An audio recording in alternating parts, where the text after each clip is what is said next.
Welcome to another kitchen sink microscopy. I'm Eric Rosenblatt, and we'd love it if you'd like and share this video, subscribe to the channel. It's super easy. Just click that thing down there and hit subscribe and be done with it. Hoorah! I'm Casey Rochford. Stick around to the end. There's a song that he wrote or I wrote or we both wrote, or I don't know, somebody else wrote and we covered, maybe. You'll want to hear the whole thing, including the whole episode, because this will be an awesome episode. I guarantee it. So what will this awesome episode be about?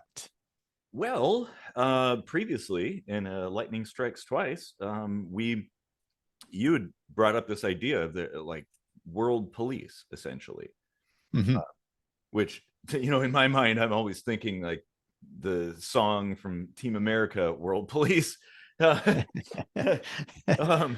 which unfortunately we can't include, but I'm sure everybody knows it.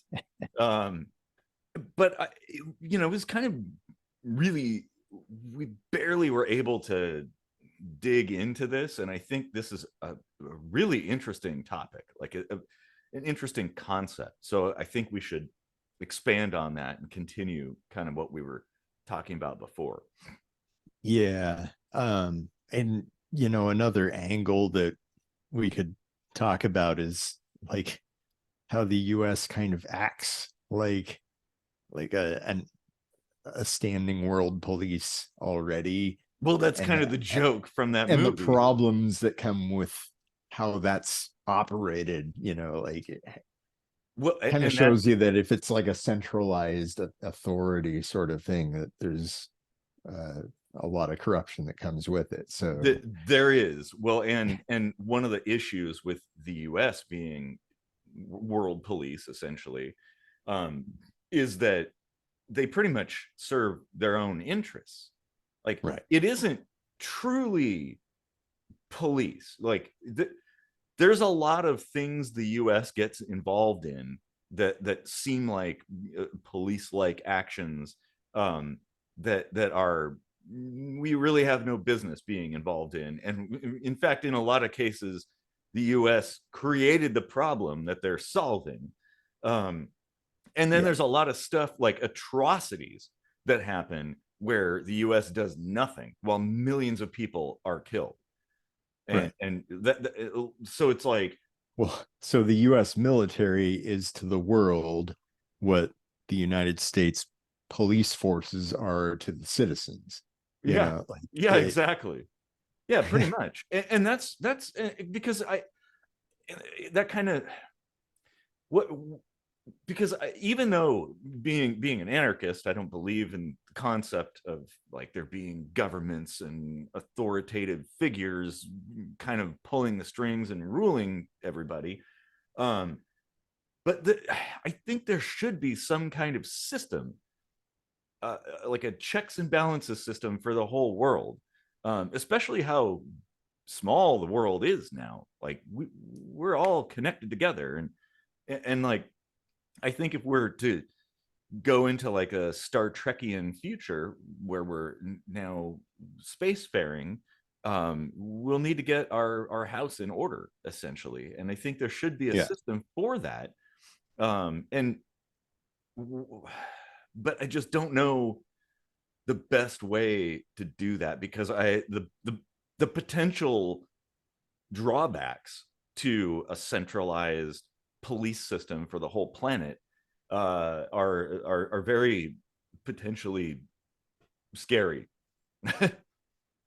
Yeah, I mean, so I think if it were really cut and dry, like each and every country's leaders come together and say, any action that we will take as a conglomerate world police, which effectively means like if one country fucks up, the entire rest of the world's countries, however weak or strong they are, will throw everything they have at that transgressing country. And effectively that's that should, in theory, act like a mutually assured destruction sort of protection, to where hopefully you just never need the world police. Yeah, yeah, yeah, And yeah. like that, like, you know, if if you just leave it like that, and and not get into, well, you know, maybe we should attack drugs with the world police or something, you know, which invariably they'll want to do. Oh yeah, yeah. Or um whatever. There could be all yeah, manner of things, and different countries are going to have their own, like, you know, you go like the Saudi Arabian world police members would be like, oh, we're going to take out the homosexuals or something, you know. yeah, like, just let each country be sovereign and do whatever they do within their own borders. But if they go and attack another country, everybody swamps the shit out of them with Well, everything they got, you yeah, know. and the way the best way to keep this kind of like fair, I guess, is to have a very, very basic set of rules. Like, Yeah, it can't be complicated. It's got to be like really commonly agreed upon things, like, hey, don't go attacking other places and killing people. yeah, You know, don't snatch people from one place and make them work for you, like slavery and stuff. Like common things that I think pretty much everybody can agree upon. And if yeah. there's anything that's kind of gray, well, then that's up to the individual location, that country, to figure their own stuff out. But there are certainly things that are so egregious that everybody can agree. Like, Well, hey, this is a great way, like a great period in which you would be able to actually disarm the world with nuclear arms. I mean, mhm. like, that would be the time to grasp that opportunity and say, okay, part of this agreement is that we all uh disarm our nuclear weapons. And even if one country hides them, if they use them, they'll still get slaughtered. You can't nuke all the countries before they overpower you. Yeah, And, exactly. Yeah, like you know, like, that's true. so like, I mean, mutually assured destruction in the way that we consider it now with nukes is kind of bullshit anyway. Yeah, it made sense in the Cold War era, but Yeah, not so there's much a now. there's a mutually assured destruction minute microscopy we can link to Yeah, there. yeah, exactly. Yeah, But yeah. I it is something that really should exist in some form. I think with everybody. Imagine, so this is the way I kind of see it. Imagine a police force, essentially, where every country has a few people as a member of, or something. It doesn't necessarily have to be a concentrated group of people.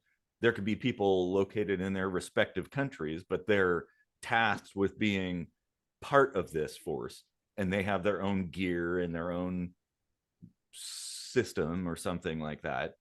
Um, and that would actually be probably better, honestly, because if you're saying like, oh, one random country hides some nukes in some underground bunker and they start launching them, like, well, you don't want there to be a place that those people could attack. You want it to be Mm. distributed across the whole planet, so it's like you don't know where they are. They you know, there's police members all over the place, and whenever something happens, everybody comes together and they rally. And I mean, in a way, because I think I'd mentioned in the lightning strikes twice, the Switzerland, you know, basically the whole country is one giant militia, which is what Yeah. the US used to be before we had a formalized military created for imperialistic reasons. um, and that is really the thing. It's like, somehow, I don't know how this would look, but it should be something akin to a militia, where it's not like there's a structured system, because the structured system can be manipulated and Mhm. corrupted. Oh Whereas yeah. like in a militia system, Switzerland, they have just as many guns per person as we Yeah, have in the US, but they're like super peaceful.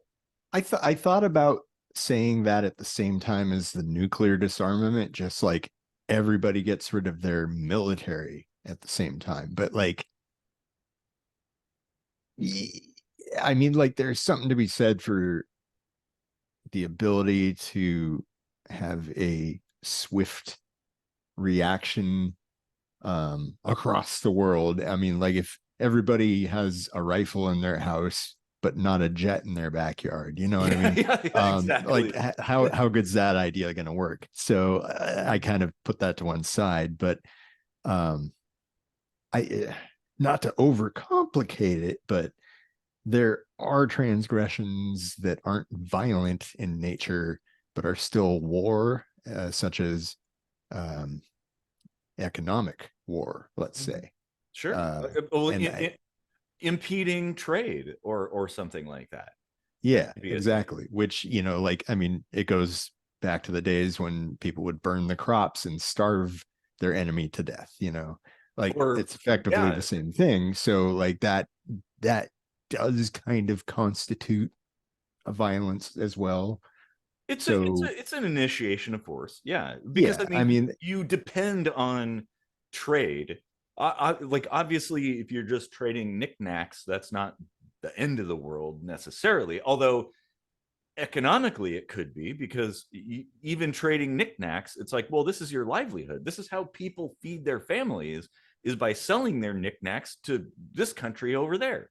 yeah, and and then everybody's interdependent. So yeah, maintaining open trade is important, and I think that's really what it comes down to, is yeah. free trade.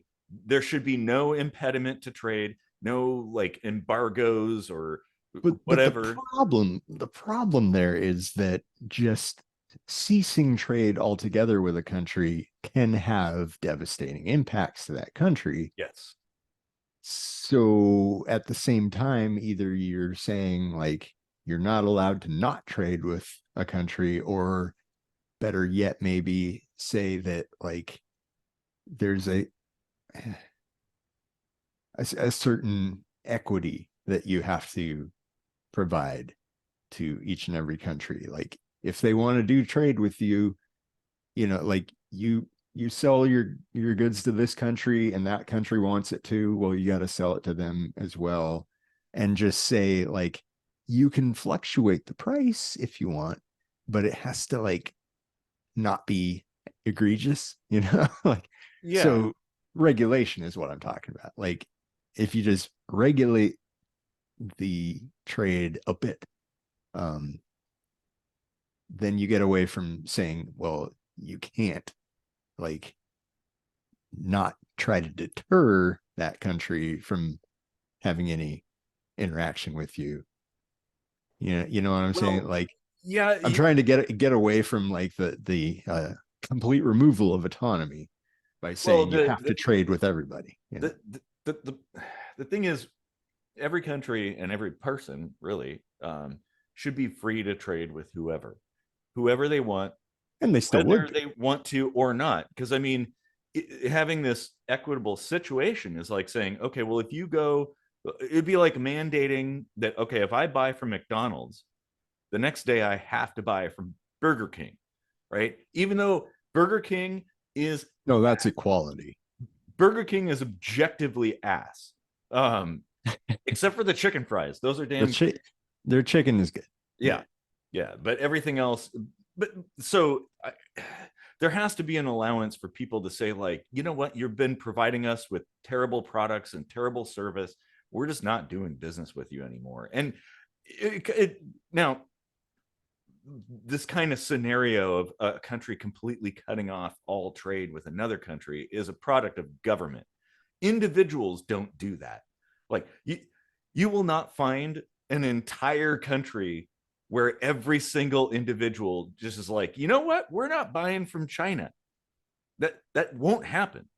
Yeah. Well, So that's maybe because the world economy doesn't operate on supply and demand either. Like, there isn't really a competition based system. there's Like, competition.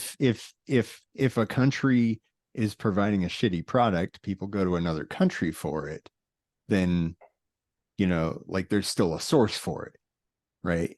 Well, yeah, but even within a specific country, there are multiple suppliers for various things in general.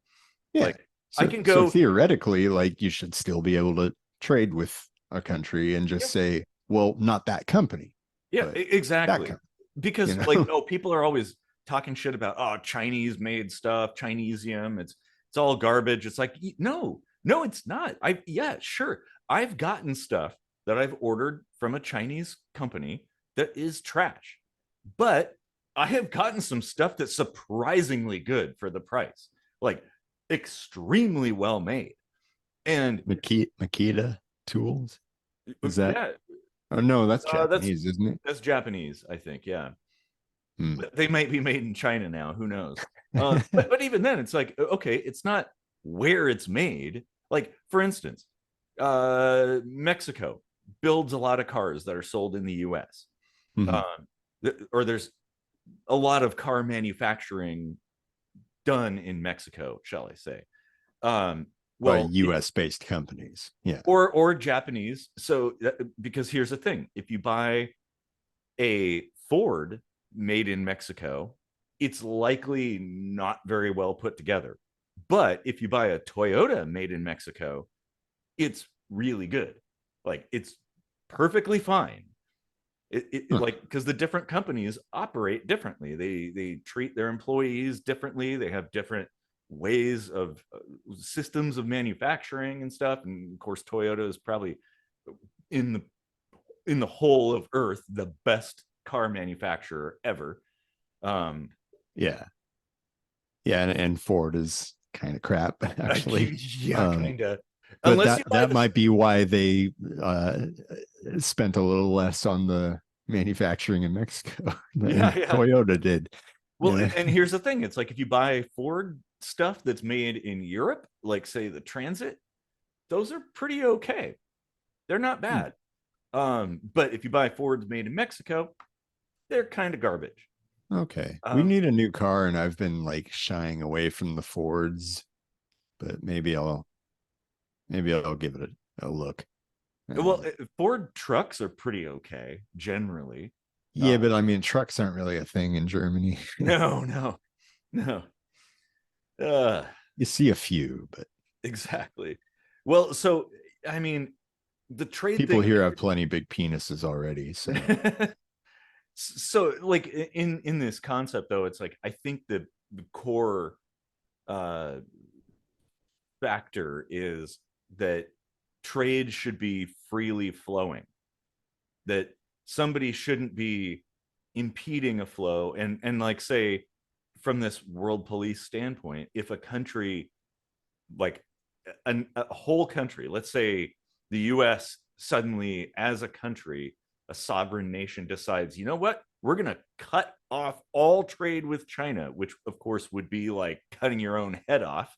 But yeah. let's say they did it, that would be an action that could be might have to be dealt with because that's Mhm. not right.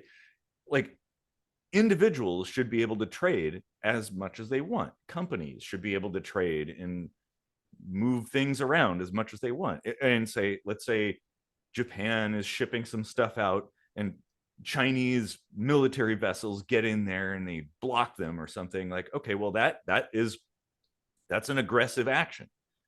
That's a initiation of force because like Mhm. that trade, even though it might be a ship full of knickknacks, represents the livelihoods of people in Japan and potentially the people in the countries where they're shipping those things to. Because it's like if I'm importing something from another country to sell, and then that gets cut off, it doesn't matter what it is. If it's like I don't know, wallets made of duct tape or something like that, you'd be like, well, that's not really that important. But it's like that is my business.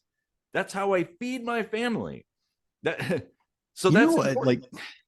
Like this whole discussion has me thinking like it's entirely possible to eliminate war with just adjusting the way we handle politics. Mm-hmm.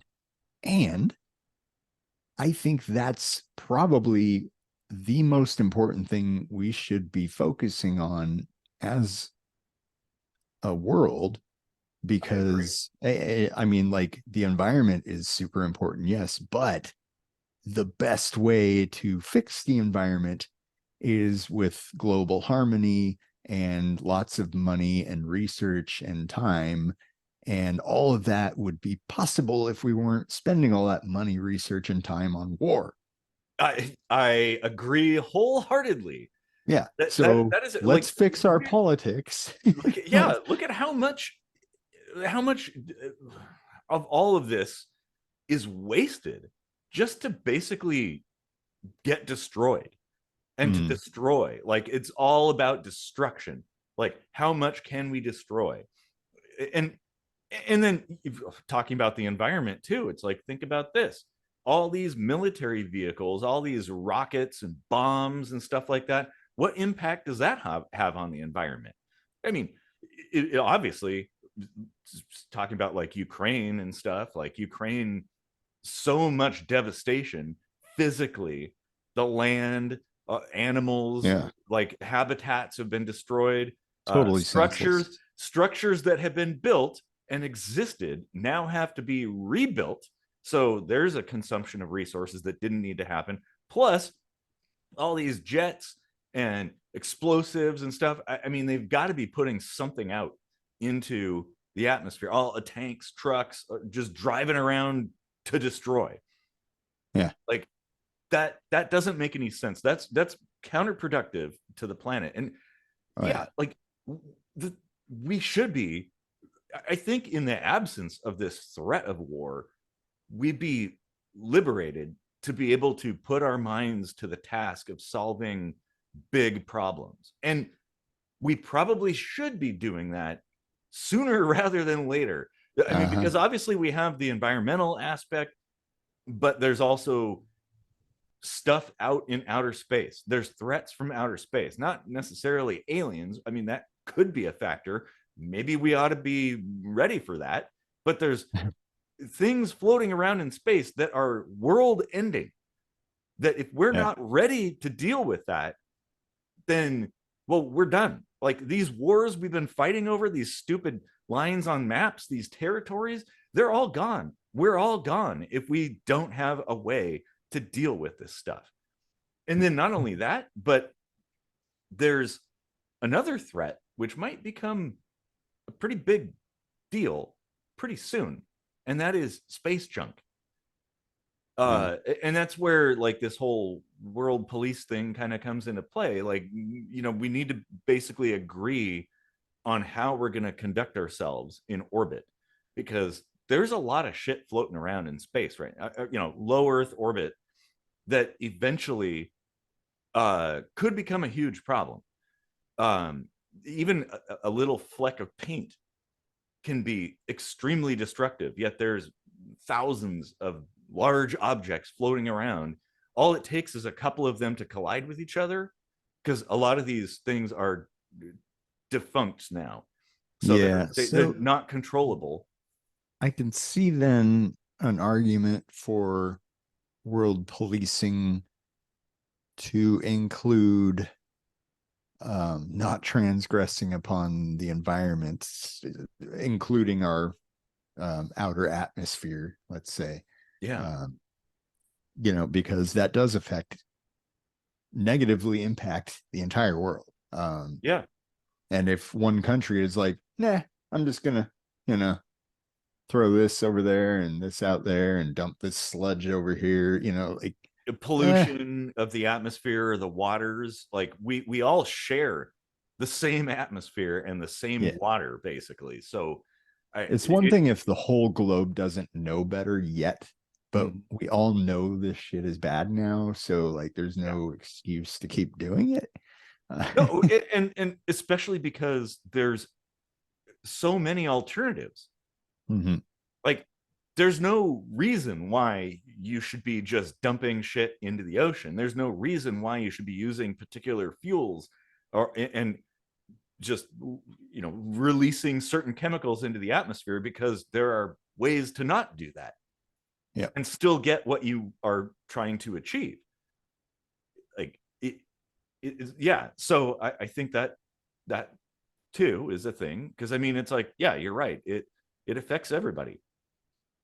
Yeah. If one big, like, let's say China, a pretty big country with a lot of people, or India or something, you know, lots of people there too, and everybody just starts like throwing their stuff into the ocean, or burning coal 24/7 in their houses and stuff. It's like, well, or I don't know, releasing radioactive gases or something. Like, okay, well, that doesn't just stay in your country, that drifts everywhere. So what do you think? And because now you have me thinking about countries like China and India where overpopulation is a problem. What do you think about world police having some jurisdiction over the uh you know, because everybody's going to be sovereign, right? But the policies on immigration and emigration is in a way also a transgression. It's a little bit more inwardly faced in a way, but it does affect, I mean, it mainly affects others when you're not letting them come in when they want to. Yeah, and it affects, But well, because it, to me, it's like the biggest focus is on the individual. I think yeah. every individual human being on planet Earth should be free to travel, go where they want to go, like leave the place that you're at and go to Mhm. another place if that place is open to that, right? Like, Yeah. there's a place to go. Obviously, if you, I don't know, if you want to move to Tokyo or something, well, there's not a lot of empty space there. um Yeah. but you know, China, it's got a huge population, but there's a lot of unused space there, so it's like, you could probably go there if you want to. I mean, it's not like they're like, oh, well, you got to wait for somebody to die before you can move here, because there's not even a square inch for you to stand. No, there's plenty of room. um But I I mean, think, not just that, like you know, people not agreeing with the politics of their country, it should be much easier for them to go where they feel they would fit in best. I agree. And and as such, that contributes, I think, to the health of the country, ergo the health of the world. Sure, sure. Having more minds of various backgrounds and stuff, like, yeah, Yeah. that's really helpful. That's a, Yeah. So free trade, free come and go as you please. mhm. Um, don't pick on other people. Be nice to the environment. Sounds like pretty simple to me. The only problem is, what if not every country wants to get on board? Let's say North Korea. Uh, Yeah, yeah. so what do we That's do then? that's a Do we question. force them to, like, do we overthrow their government because it's overly oppressive to its own people? Ooh, that's a really good question. I mean, because Mm-hmm. me, I would say, well, we're probably better off leaving them alone. This is Because, the slippery slope moment, yeah, right? yeah, exactly. Well, because here's the thing: we want to avoid war. Mhm. And attempting to modify a place like North Korea would mean warfare, because essentially Yeah. everybody that lives there is part, they're like a hive mind, essentially. So you can't just be like, oh, we're gonna take out the top brass in North Korea and everything's gonna be good. We'll just send a rocket in there and poof, it's done. No, there's a culture there that you have to unravel, and that means warfare, probably. Um, Yep. and so maybe there could be, I think everything, so everything changes, nothing lasts forever. In time, there will be an opportunity with a place like North Korea. And I would say most countries, like what you were saying before, listing off those things, that the principles are kind of principles that I think everybody, like a rational, sane person, every person can agree with. Like, hey, yeah, that's reasonable. That's not oppressive. It's not like saying it's actually kind of saying you can do a lot of things, not that you can't do certain things. Um, Obviously, the environment thing, it's like, okay, well, it's sort of, to me, the environmental thing, because this is something that comes up talking to people about anarchism. Um, like, it, so the environmental aspect to me is kind of like being neighbors, right? So if I I don't know, like I'm making a bunch of stuff in my backyard, some kind of noxious chemicals or something, 24/7, just day and night, and the gases are wafting over into my neighbor's yard and into their windows in their house and stuff like that. That that's initiating force. Like they're trying to be themselves, just like, hey, I want to go outside, and they can't go outside because there's like chlorine gas everywhere or something. Like, that's my fault. I did that. I'm preventing my neighbors from enjoying their own existence because of my actions, and that you can't do that. Like, because I wouldn't want my neighbors to have, say, I don't know, a manure processing operation going on in their backyard with like poo coming up into my house, the smell of poo all day and every day. Like, that would be awful. So the best thing is to agree together to not do that. Like, hey, we don't do that. You just, like, if you're gonna do some kind of gross ass shit, do it somewhere where it's not gonna affect somebody. Yeah. And that's the environmental aspect of it. It's like, because yeah, like if somebody's going to be building a bunch of shitty ass nuclear power plants, like Chernobyl, well, they weren't, RBMK reactors aren't that bad. It's just that they did stupid shit, and well, it exploded and sent a bunch of stuff across the whole planet. Actually, in fact, Yeah. the background radiation level of planet Earth is higher because of Chernobyl. Like, it went up. Like, if more and more people did that, it would be super dangerous. People start dropping nukes all over the place. Just, hey, well, I'm just gonna blow this up because why not? Like, okay, you can't do that. Or spewing a bunch of environmentally harming stuff into the atmosphere or into the water supply, like that doesn't just affect you locally, it affects everybody. And the Yeah. same goes with low Earth orbit. If somebody is going to be like, oh, we're going to launch, 50,000 satellites that are all flying around or something, okay, well, you got to kind of work with other people and figure out a way. And that's something that's nice about Starlink and the way they do things, is they kind of create these trains of satellites rather than just having them willy-nilly all over the place. That way there's sort of a predictable location for all of them. um and, and maybe there will be something like, hey, low Earth orbit cleanup, let's all get together and build a few rockets that are kind of just going to scoop up some of this stuff and throw it down into the atmosphere to burn up. No, that's a good idea, actually. The train thing. We probably could create kind of a roadmap Yeah, of orbit where there's, like a finite amount of space that is available, and the world just kind of votes on whether or not something is um, globally worthy of taking up one of those lanes. yeah. Well, um, and it's like it's in everybody's best interest to work together on that, because like if yeah. one person steps out of line, well, now you got problems. Like, so and then it's going to be chaos after that, because then everybody's going to be like, well, if they don't follow the rules, I'm not going to follow the rules. And then all of a sudden we can't go into space anymore because there's so much space junk floating around.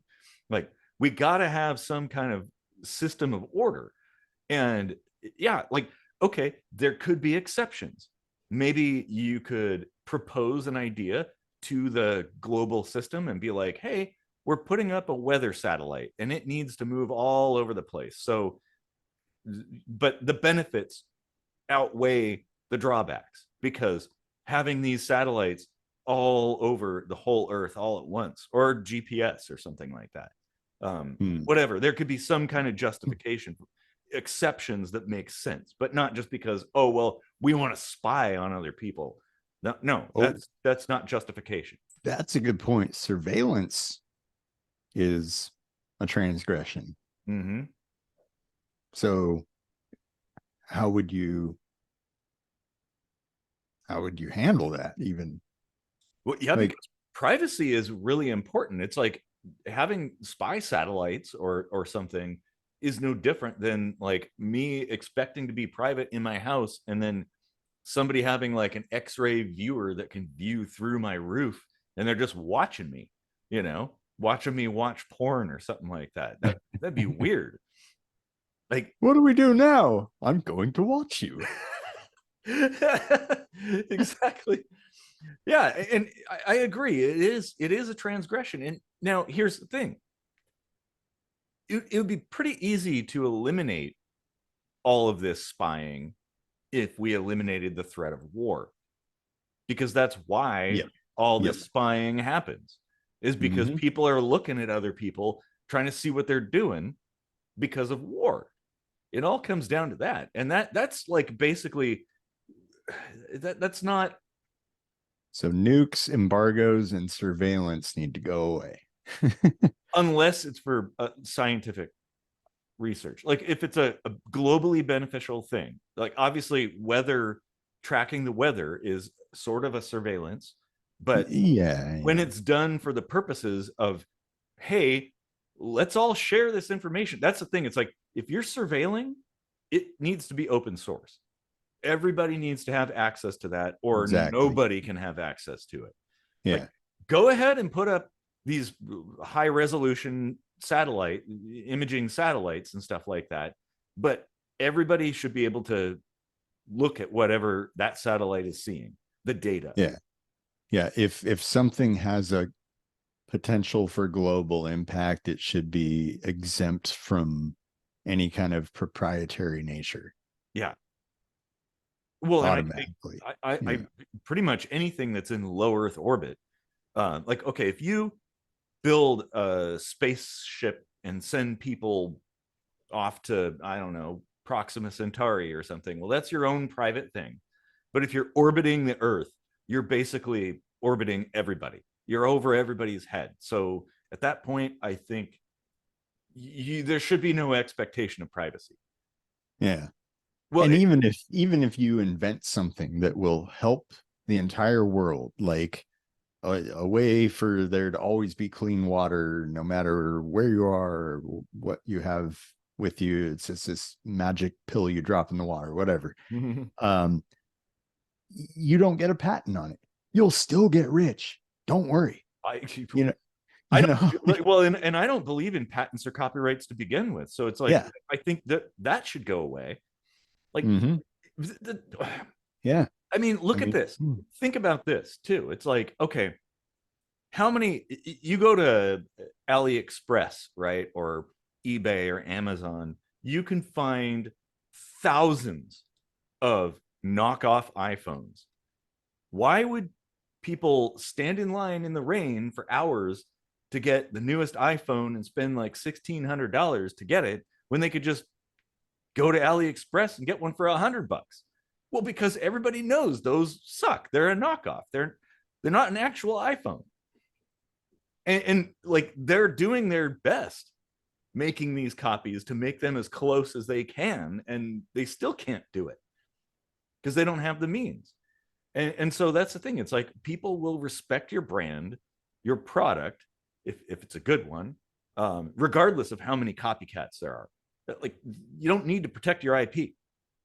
Like, Yeah. in the days of Napster, right? You could go to Napster. Well, even now, you could download any album free or just listen to it on streaming. You could, in fact, you can go to somebody's YouTube channel, a band's YouTube channel, and listen to their music on YouTube for free. Mm-hmm. Yet people still buy albums. People still go to concerts. Why? Because they like it. They like the band. They want to support them. Whatever. Maybe they want a tangible thing in their hands rather than just something on a streaming service. Like, you're right. You will become filthy rich if you invent some way of creating infinite clean water, like some desalination tablet or something like that. That will make you wealthy beyond your wildest imagination, even if you don't have a patent. Yep. And you, sure, the second you release it, there's going to be copycats, but you're still going to get rich. And then it also benefits the whole planet, because now that idea is free to travel and be improved on. Because who knows, maybe, like, if you locked that down, there could be some kind of hidden cancer cure within that isn't able to be realized because it's only yours. And you're like, oh, I'm making money hand over fist doing this desalination thing. And someone's looking at that and they're like, if I took this and changed it, like, I can use this to cure a particular type of cancer or something, or a disease or whatever. Like, but you can't, because now it's locked down because this guy has a patent on it. Even if your invention never ever gets improved upon, just allowing it to be globally exercised automatically is better, because accessibility is a huge thing. It's like, oh, we'd love to feed the people in Africa, but Kroger would have a lot of trouble, like, making the food here and shipping it there. Well, just let them make it there. Exactly. That sort of thing. Like, it doesn't have to be made here and shipped there. Just tell them how to make it. Yeah. Well, and that's another thing too. There's a less or there's an intangible benefit, I guess. That's a personal benefit. It's like knowing that you did something that saved lives or improved lives in some way. Like, getting the Nobel Prize is like, okay, sure, yeah, you get just a thing and some money and some stuff, but that doesn't matter. It's the prestige of getting that's what really counts. Getting an Oscar, the thing that you put on your mantle, that's not the thing. It's getting the Oscar that's the thing. Like, achieving that is more valuable than the thing that they give you, the object. And that's the thing. It's like, making money from something isn't really the biggest benefit. Helping humanity is a much greater benefit. Like, it feels so good, and it's worth more than any amount of money that anybody could ever pay, any prize you could ever have. Saving a life, that, man. Yeah. And God, that's it's so simple. It's so simple. It is. And this is where I think we need a global cultural shift, like a paradigm shift, something huge where people start to look at things just like we're describing here. Yeah. Look at it from that perspective, because, like, we're holding ourselves back, spending all this time debating about politics and fighting wars and spying on each other, and, like, why? It's this selfish crap, it's like, well, what do I get out of it? Well, if you start asking the question, what does the world get out of it? You're part of the world. So, well, there you go. You get yours. It's kind of a karma thing too, because it'll come back to you. So, like, if you throw out goodness into the world, you're going to get it back in orders of magnitude more. Like, it will eventually come back to you. And if everybody's doing that, it's like, okay, well, you may not in your lifetime see a return on your investment, But you're seeing returns on other people's investments from before, and so everybody benefits. Like this is how I operate in my life. Like this is what I believe, and to the best of my ability, I try to live that. And I think we all should adopt this. It's like we're all family. The only border, as I always say, the only border that counts on planet Earth is the border between like the atmosphere and space. That's it. Like Yeah. everything else is irrelevant. Hmm. And it's like I don't know what it would take to make a change like that. Maybe. I mean, I guess it would have to be gradual, like, countries like North Korea and, like the ones that would be resistant to it, as long as all of the other countries are on board with the idea, eventually the others have to fall into line. That, like, no country is an island except Australia. And it's also a continent too. Yeah. But like, the point is, like, we do all have to play nice together, and eventually something that country is doing would violate the whole principle, and whether or not they agreed upon that, any transgression needs to be dealt with in the same manner, as long as the majority of the world agrees upon that. There's not really any kind of moral conflict. I mean, That's the majority rules is a dangerous thing to lean on, but like everything we've some talked about here is logical, right? sure, Like, there could be a couple of dissenters, right? But if you had a very large proportion of all of these different groups agreeing upon one thing, like, hey, what those people are doing is wrong, I think that's fair. yeah, Like maybe a simple majority is not the right way to go. But that the important thing is having a lot of different voices, a lot of different perspectives. If all of them agree, then they're probably right. yeah, Like, yeah. or I mean, I can see most that. of them. Like if more than a simple majority of this world police decided that North Korea's oppression of their people was detrimental to the world, then it warranted some kind of outside action. Then, like, yeah.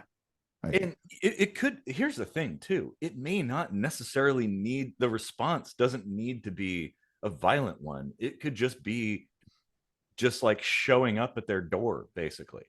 Like, Yeah. hey, let's Well, talk.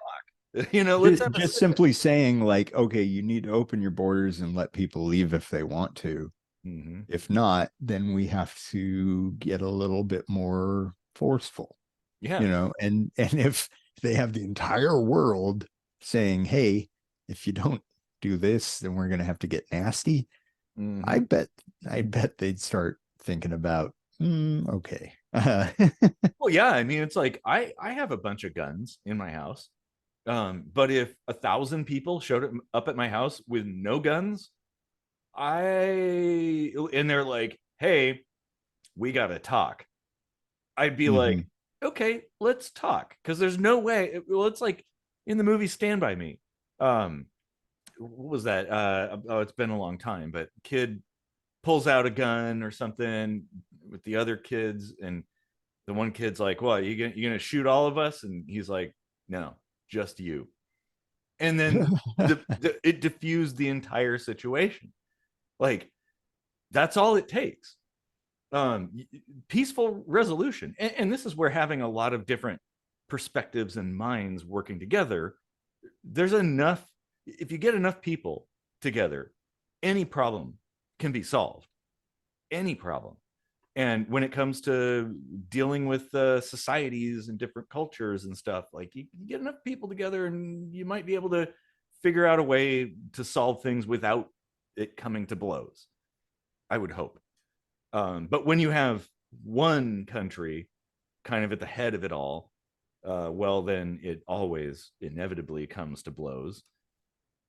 And it's always selfish based Yeah, actions yeah, too, it's lopsided. It's the benefits are always going towards that one particular country or organization, yeah. that particular party. And like uh North Korea is a drastic example, but the United States would be a really hard one to get on board with this idea, I think. Mm-hmm. Which is kind of sad. It is, and this is Um, where that's why I'm saying it. In order for something like that to work, it would require like a ground level paradigm shift. Like the yeah, individual people, cultures changing, people seeing yeah. things in a different way. Like the EU is kind of like an infant version of what we're talking about. And if the United States would just do like if the United States joined the EU and they called it the world police, Mm-hmm. like that would be all it would take, honestly. Like the US is so influential in all of the world's activity, the economy, like everything, war, let's say, if the United States was just like, what, um, let's join the EU and say, war, meh. Let's focus on the environment. Let's focus on health. Let's focus on prosperity and getting along with people and trade and Technological innovation, things like that. yeah, economic stability, like And this, the key to making something like that work is to change the hearts and minds of people so that mm-hmm. all individuals begin to look at things not from a nationalistic standpoint but from a global standpoint. Like, sure, there are different people and different cultures. That's fine. We need that. Like, in fact, there should be collections, congregations of particular cultures and different ways of thinking. That's a good thing. Um, People work well together when they kind of agree. But we can't be looking at things the way we're currently looking at things, like where patriotism, America, fuck yeah, that kind of thing. Like it what even is that? Like Tribalism. Yeah. yeah, it's lines on paper. Like how how is like an American in the North of say the well exclude uh, uh, Alaska, but northern U.S. How are they that different from Southern Canadians or Southern Americans from Northern Mexicans? Like it kind of they all sort of blend together. It's like a gradient. Like there's not a defining line between one place and another, and you could look at it just from a nature standpoint too. The different plants that grow there, they're all the same. It's not like you go to Canada and all of a sudden like the trees are different and the grass is a different color or something. You go to Mexico and like the dirt suddenly changes color.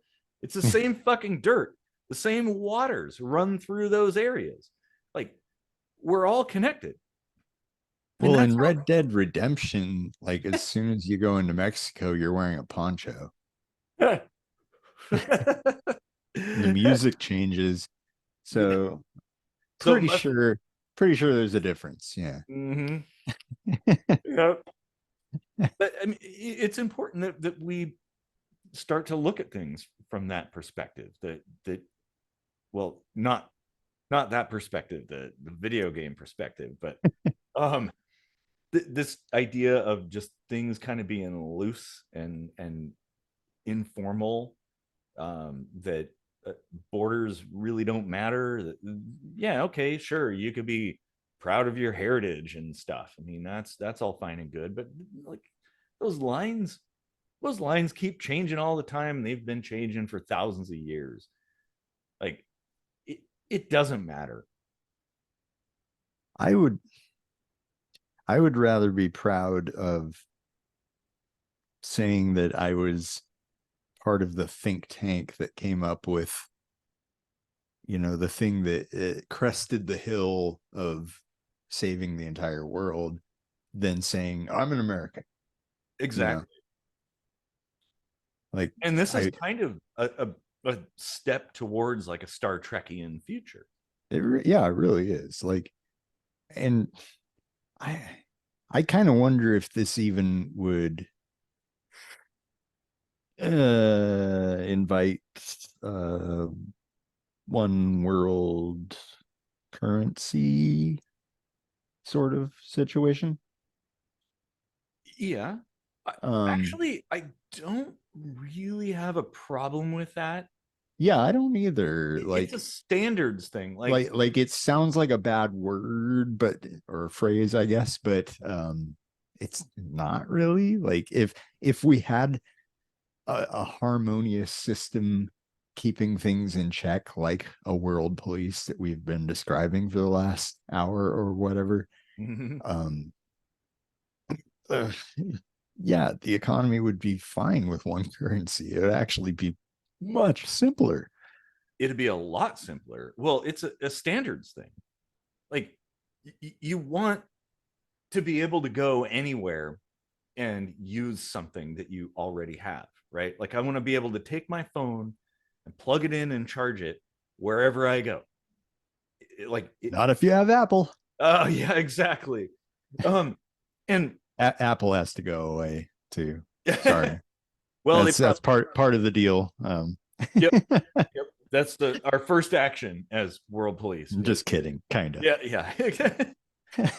But as long, okay, it comes down to the like decentralization concept, like as long, or open source, as long as this currency is not able to be controlled by any one party, it wouldn't be able to be fine. Well, and this is where crypto makes perfect sense. Like, it can't be controlled. Bitcoin, whatever, you name it. Dogecoin, even. Let's make Dogecoin the world currency. That's still around. It is, yeah. But like, whatever it is, that's fine. Or maybe it could be a couple of different things. Interchangeability is important, but I think eventually, the US dollar is kind of a world currency, just because, well, it just makes sense. We need something that everybody can agree on, so we'll just use that. But that's a shaky bit of ground to stand on, in my opinion. I mean, I'm not like a huge fan of crypto, or I mean, it's still in its infancy effectively, but I'd much prefer to go with something newer than something that's proven to be crap. Well, it hasn't been. Like, one of the problems is that speculation. But if you had something, whatever it be, that people could all agree on, that's the important thing. And it wouldn't have to be like mandated. Just open the door for whatever, because it's like, this is the thing. I don't know the right way to do things, but I know what we're doing is wrong. Like, we're doing it all wrong. There's a lot of brilliant minds out there that can figure things out on their own, but we can't stop them from figuring things out. That's what is getting in the way. Like, we need to allow people to sort things out and just find the best way. I don't know what it is, but I know the things we're doing now are not the best way. Having a world police is probably wrong too, but it's less wrong than this. So we can keep working on a better solution. But that's a really good step in the right direction. Well, actually, no, you're right. I agree. Like, ultimately, I think we could, as a species on Earth, humans, become a completely peaceful, anarchistic system. But it's incremental. We can't just, many generations have to go by can't just in a certain sort of living condition, Well, because a long time ago, there were times where we were hunter-gatherers, and and then we developed societies, and we were agrarian and had livestock and stuff, and started organizing, and there were like monarchs and kings and things like that, and the church was involved at some point in time. The church was actually an evolution beyond kings, even though it was still pretty awful looking back. But looking forward from the hunter-gatherer times, that's a great time to be alive. And Yeah. now we're living in a world that's largely democratized. It's not perfect. We all know it's not perfect, but it's a far cry from where we began, like from the kings and the tribes and things like that. And so, maybe the next step is this kind of world police idea that Yeah. have that. And should we survive that, we might go on to the next step, whatever that might be. Yeah. I mean, if we started implementing some kind of world police akin to what we've talked about right now, I predict that by season 950 of Kitchen Sink Microscopy, we might be able to move away from world police altogether. Yeah. And things will probably naturally evolve in that regard, as they tend to do. Let's hope not violently. But it is interesting how violent things were in the past and how relatively calm. I mean, there are obviously still conflicts going on, but not to the scale that they were back then. Back in the past, like we're getting more and more peaceful, even though it looks, when you watch the news, it looks like it's super dangerous and violent out there. Like, no, we're actually way more peaceful than we used to be, and I think we're going in that direction. It benefits. I mean, the difference is we really should know better at this point. You're right. Like back then, it's a little harder to say that, but with the connectivity that we have, with the visibility of the world that we have, I mean, yeah, it may be. I mean, actually, it doesn't even matter if it's better than it was 1,000 years ago. That's to be expected. We shouldn't even that shouldn't even be a benchmark. The benchmark should be like, what could we be capable of, and how far away from that are we? Like, that's how poorly we're doing. Like, actually, like your shirt looking like crosshairs. It should be the target. Yeah. The goal of humanity ought to be this whatever. Like, we might not ever reach it, but we should be always ever striving to achieve it and make incremental improvements to get there. This is our goal as humans, and that's something Gene Roddenberry gave us all, is this vision of the future that is a way far away from where we are now, and so much more peaceful. And that's what we should be focusing on, because the thing is, like, it benefits everybody. Everybody benefits. Like, the greed and anger and hate sow nothing but destruction and self-destruction in that regard too, that you don't benefit. None of those things benefit you personally. Like, you can't take it with you, so who cares? I mean, do you want your epitaph to be that you collected you collected the most toys, or you benefited humanity in some huge way? Or do you want to be remembered as Stalin or Hitler or something for having exterminated millions of lives senselessly, needlessly, and been basically generally an asshole? Is that how you want to be remembered? Or do you want to be remembered as being a great humanitarian savior Yeah.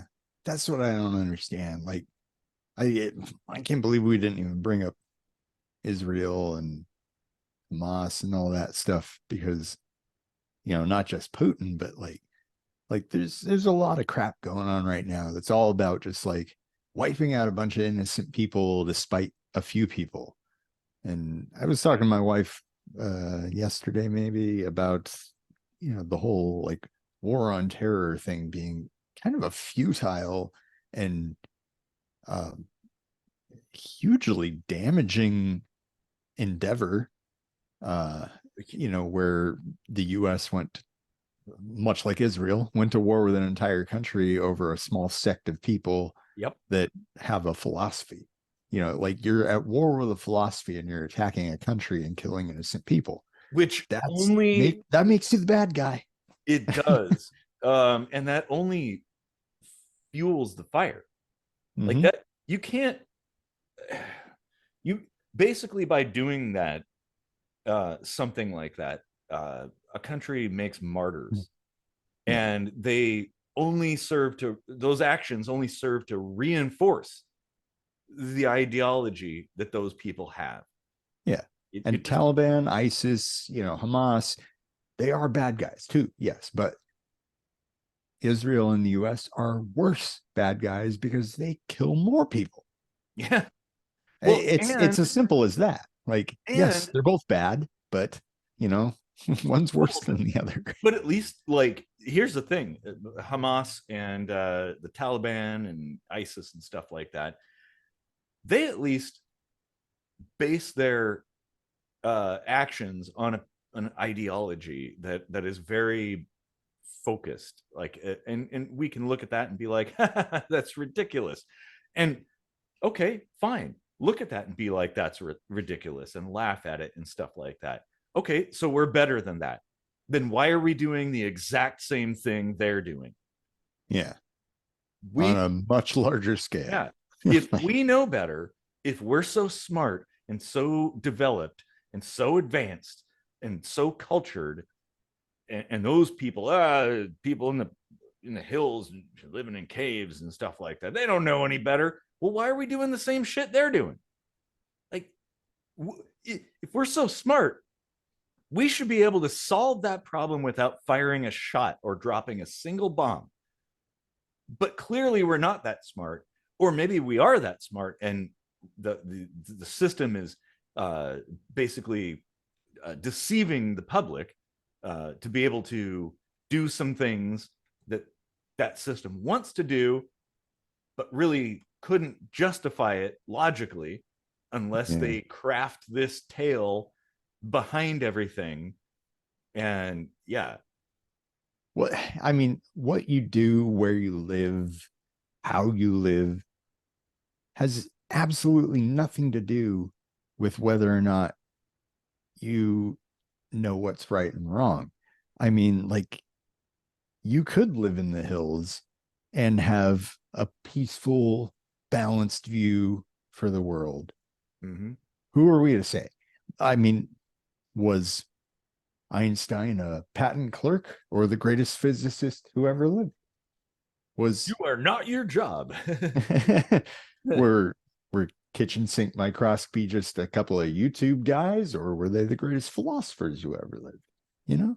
That's entirely possible. Yeah. Well, and that's what I was saying before about, like, we need to transition away from this nationalistic perspective and look more in a global perspective, that we're all here together, that these borders don't matter, languages don't matter, culture, the differences, the physical differences between us don't matter. Like, the only thing that matters is that we survive, that we thrive together, and we can, like, it's provable that when human beings get along and don't fight, that we accomplish amazing things, and everybody benefits, everybody wins. Yeah. As soon as there's conflict, there's destruction, and everybody loses. That now, like war, for instance, everybody loses except the select few elites at the top running the show. They pocket a whole bunch of money and get a bunch of control of things and stuff like that. But everybody else loses on both sides. You think the US won by attacking Afghanistan and Iraq? No. No, what we lost is a bunch of great people, really awesome people who died. And they lost a bunch of awesome people who died. And a bunch of things were destroyed. A bunch of equipment was destroyed. And yeah, okay, whatever. It's just a jet or two or whatever, a couple of tanks or something. But it's like, well, that's millions of dollars. That's a lot. You could do a lot with that, apart from like just dropping bombs and then getting shot out of the sky by a manpad or something, you know? Yeah. What you're saying is correct, because and people should really avoid the fallacy that conflict creates innovation. Because I mean, it technically does. Yes, like the Einstein is indirectly responsible for nuclear power, but you know what? It's not even perfect. It's bad for the environment in its own way. There could be a better way, and we wouldn't have necessarily not come up with a better way had World War II not happened. Yeah. In fact, we probably would have, because we would have had more resources toward research. Well, that's the thing. It's like, so it might be a good thing, but we could have had better. We actually almost did with thorium salt reactors, like in the 50s and stuff. That was proposed, but you can't use them to make bomb materials. So that was, nothing was really invested in that. And fusion too, same thing, fusion reactors. I mean, at least we're kind of going in that direction. I'm skeptical that it's going to happen that quickly, but it will happen. It can. We'll get there. Conflict is important for innovation, but it should be a conflict against the challenge, not each other. Right. That's the thing. A peaceful, like, competitive, like friendly competition. Yep. Sort of conflict, not a bloody conflict. Exactly. And this is where maybe a good example would be the Cold War. Like, sure, the US and the Soviet Union were at odds with each other. They didn't like each other. Well, I didn't have a beef with the Soviet Union. I was actually super fascinated with Russia at the time, and still are. But it, like, instead of, well, okay, there were proxy wars and a bunch of nonsense that happened all over the place. Surveillance and all that. Yeah. Oh, yeah. Well, I mean, Vietnam and Korea and lots of places. Ashcroft. Yeah. But the space race is a great example of that kind of friendly competition.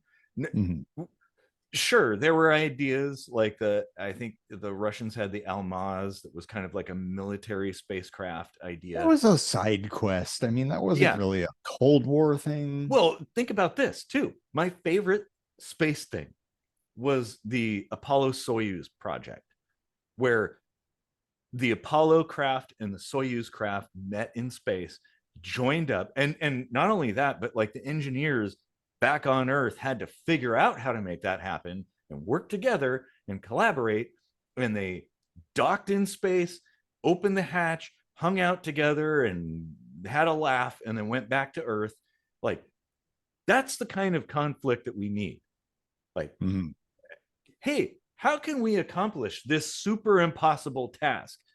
And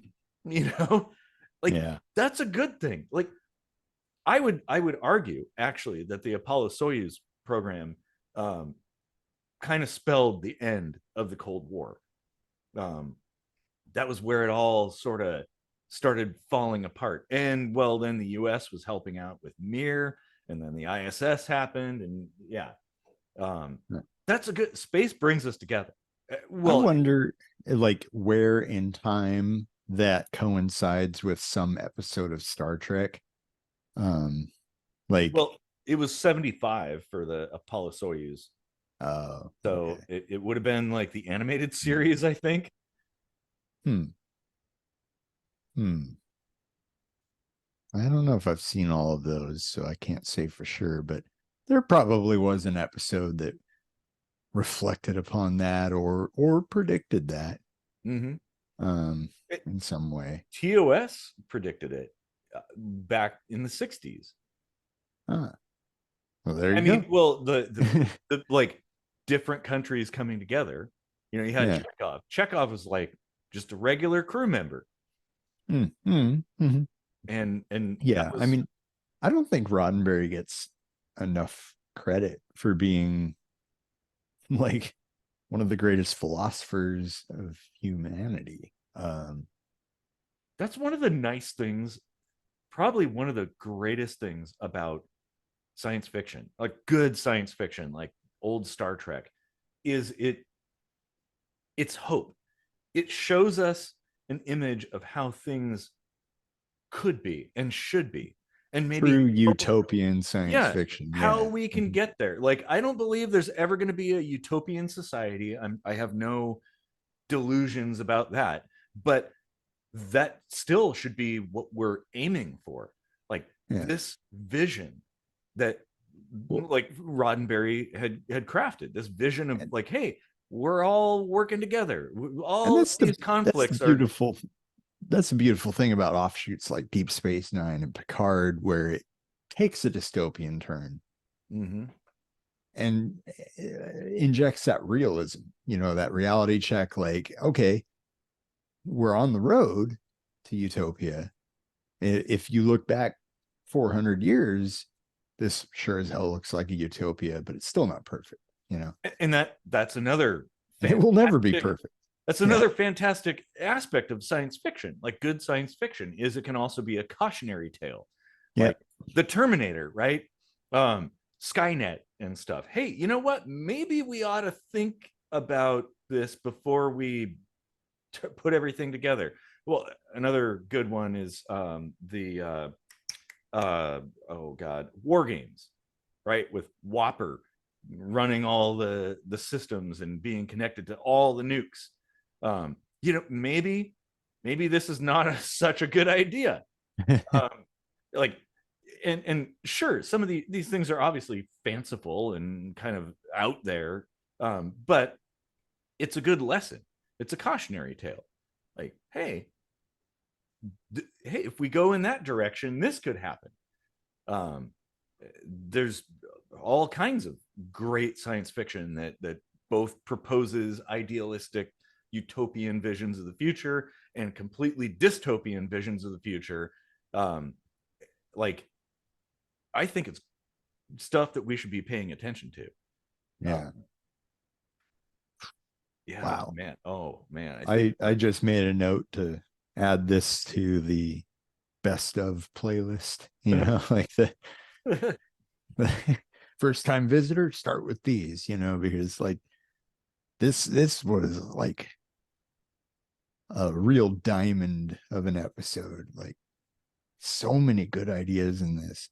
Like, oh yeah, and honestly, I know it's cliche, but we've just barely scratched the surface with this one. yeah.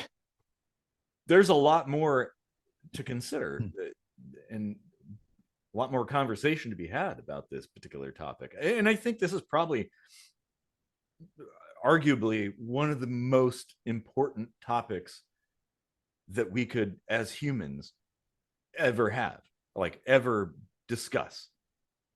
um it, it, Man, whew, yeah. Yeah. Well, whew, I think I think my bladder is telling me that the episode has gone on about as long as it should. Yep. I don't know about your bladder. Yep, I'm getting there too. So I think we're yeah. I Well, mean, we could throw in a single axe commercial, but we've got all long enough. yeah, we're a little bit over an hour, so think I think we can always revisit this, but Mm-hmm. hey, if you want us to revisit it, throw some comments down there in the comment section. Give us some ideas to discuss, some thoughts to ponder, and we'll definitely come back to this. Yeah. Yes. So enjoy the song on the way out. Thanks for deep sync diving with us into, God, what do we even start talking about? World police. World police. Yeah. And we got into utopias and one world economy and all kinds of interesting tangents on that. So, yeah, definitely a good one. Well, enjoy the song and have a good day or night or whatever you call it on your particular planet.